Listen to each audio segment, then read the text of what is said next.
사람들의 역사는 말로 시작해서 행동으로 진행되며 글로 마무리됩니다. 붓을 들고 일필휘지 기록되는 그 글이 바로 역사이며 마무리입니다. 반갑습니다. 셋단자 624강입니다. 오늘은 분율자와 관련된 5개 한자를 셋단자로 해석해 보겠습니다. 먼저 중심자로 사용될 분율자입니다. 분율자는 붓을 의미하지요. 왼편에 있는 이 분율자는 약자인 것이고 가진 자는 이 글자입니다. 이 글자의 아래 두 붓수를 뺀 모양이 분율자이죠. 붓으로 주로 사용되고 있습니다. 분율자는 붓을 의미하고 마침내를 의미하기도 합니다. 이 분율자는 붓을 들고 있는 이 모양을 형성한 글자입니다. 어떤 문제가 있어서 논란 중에 붓을 들어 글로 남긴다는 것은 종결을 의미하는 것이죠.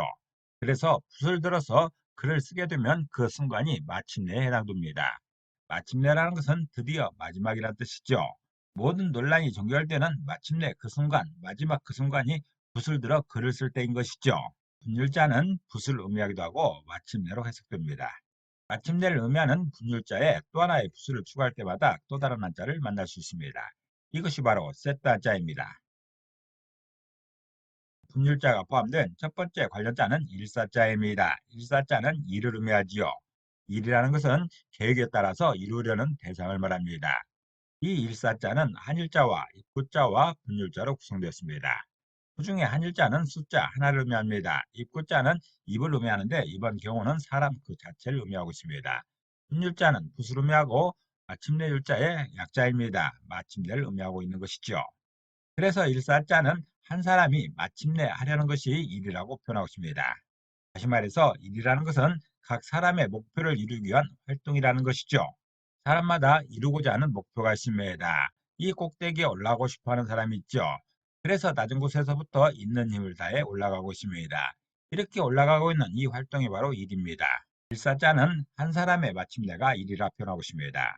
일이라는 것은 각 사람의 목표를 이루기 위한 활동을 말하는 것이죠.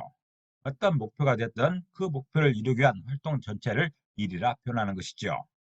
사용 단어로서는 가와 반사성이 있습니다. 가와 반사성은 집안이 화목하면 모든 일이 잘 된다는 말입니다. 또 사건이나 공사를 할 때도 일사자가 사용되고 있습니다. 두 번째 관련자는 쓸용자입니다. 쓸용자는 쓰다는 뜻도 있고 고용하다는 뜻이 있죠. 채용을 말하고 있습니다. 채용이라는 것은 사람을 골라 쓰는 것을 말하는 것이죠. 이 쓸용자는 집엄자와 분율자와 쓸용자로 구성되었습니다. 그중에 집엄자는 집을 의미합니다. 일정한 공간을 말하는 것이죠. 분율자는 붓을 의미하고 마침내로 해석됩니다.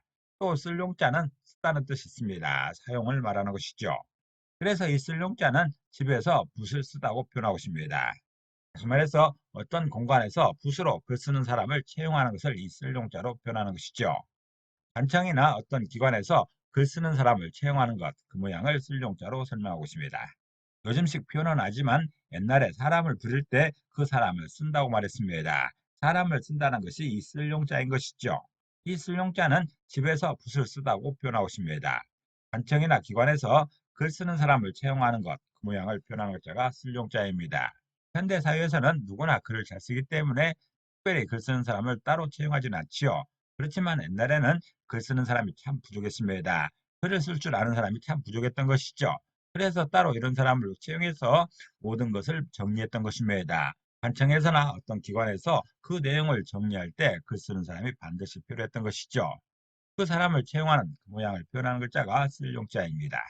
사용 단어로서는 혼용무도라는 말이 있습니다. 혼용무도는 세상이 온통 어지럽고 무도하다는 뜻입니다. 질서 없이 타락한 세상을 한탄하는 말이죠. 또 용렬하다고 할 때나 범용이라 할 때도 쓸용자가 사용되고 있습니다. 분율자가 사용된 세 번째 관련자는 엄숙할 숙자입니다. 엄숙할 숙자는 엄숙하다는 뜻이 있죠. 엄숙하다는 것은 분위기가 웅장하게 위험 있고 정숙한 것을 말하고 있습니다. 이 엄숙할 숙자는 분율자와 못연자로 구성되었습니다. 그중에 분율자는 붓을 의미합니다. 마침내로 해석되죠. 못연자는 못을 의미하고 있습니다. 그래서 엄숙할 숙자는 못에서 붓으로 글 쓰는 상황이 엄숙하다고 표현하고 있습니다.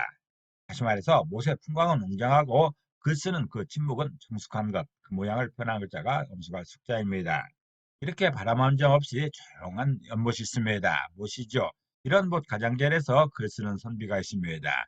이 모양을 엄숙할 숙자로 설명하고 있습니다. 새소리마저 조용한 옷에 풍광이 웅장한 것이고 그런 곳에서 글 쓰고 있는 이 선비의 글 쓰는 침묵이 정숙하다고 표현하고 싶습니다. 주변이 웅장하고 글 쓰는 침묵이 정숙한 것, 그 모양을 설명하는 자가 엄숙할 숙자입니다.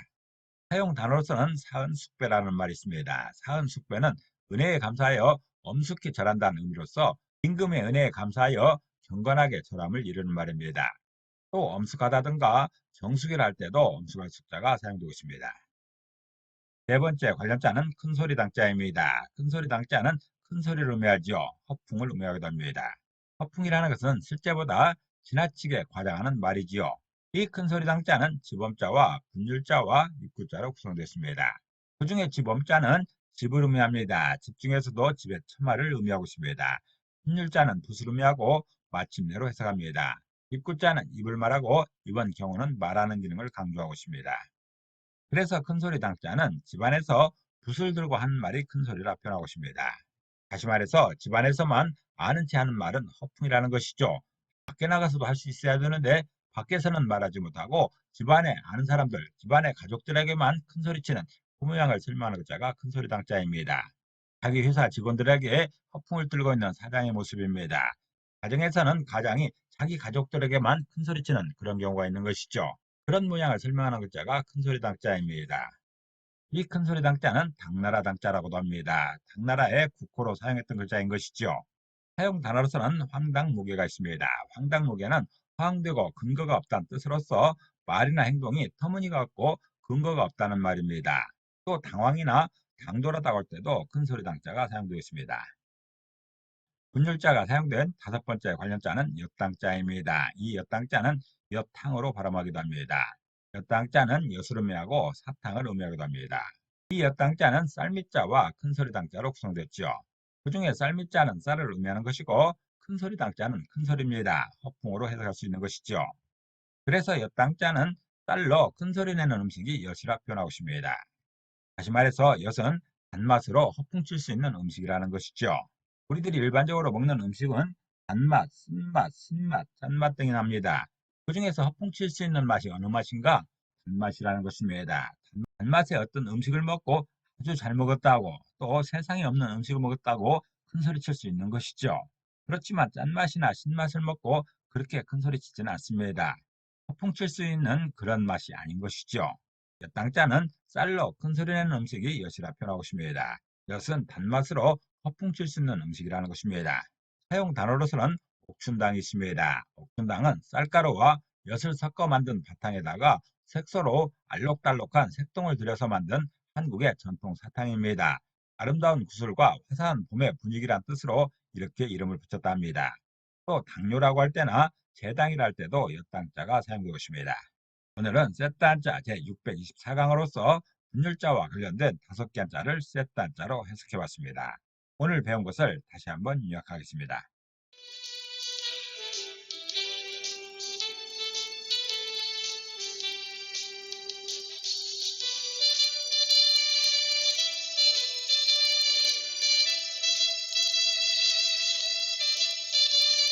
오늘도 평안을 기도합니다. 감사합니다.